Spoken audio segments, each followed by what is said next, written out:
itirdim geldim.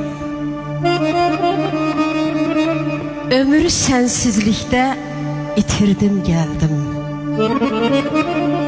Sonuncu ümidi götürdüm geldim. Geldim ki belki getmə deyəsən.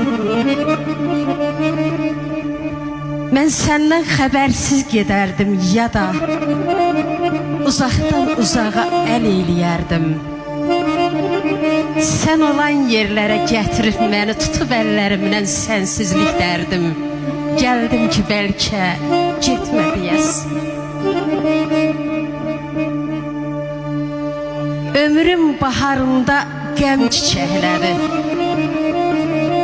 özüm öz əlimlə dərdimlə gəldim.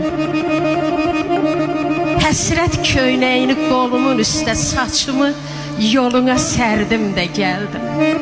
Gəldim ki bəlkə getmə deyəsən. Adını çəkmişəm hər nəfəsdə mən. Hər bir nəğmədə mən, hər bir səsdə mən. Gəldim minnətinə son nəfəsdə mən. Gəldim ki bəlkə getmə deyəsən. Zamana sığmayan zaman dilədim. Göy ana sığışa yer ana bəlkə.